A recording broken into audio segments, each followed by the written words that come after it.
If you've lost access to your Gmail account and you can't use two-step verification, don't worry, because in this video, I'm going to show you the safest way to recover your Gmail account without two-step verification.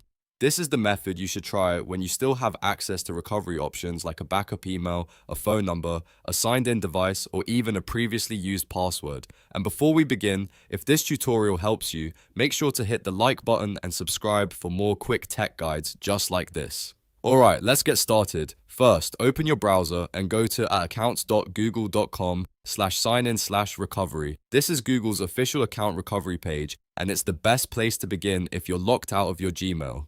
Once the page loads, enter the Gmail address that you want to recover, then click Next. Google will now try to verify that the account really belongs to you. If it asks you for a verification code and you don't have access to that code, look for the option that says Try Another Way. This is the key step when you do not have two-step verification available. After you click Try Another Way, Google will show you any other recovery methods that are available for your account. Depending on what you set up earlier, you may see a recovery email option, a recovery phone number, a Google prompt on a device where you are already signed in, or a prompt to enter a previously used password. Choose the method that you can still access and follow the on-screen instructions carefully. If Google sends a code to your recovery email or phone, check that inbox or device, enter the code, and continue.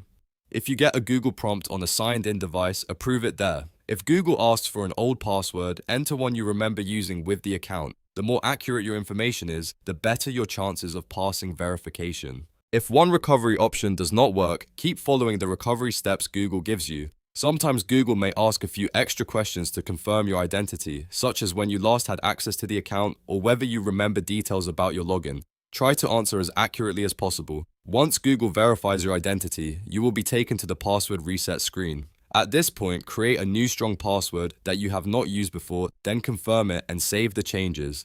After that, sign in again with your new password to make sure the account is fully recovered. If you're able to get back in, take a moment to update your recovery phone number, recovery email, and any security settings so you don't get locked out again in the future.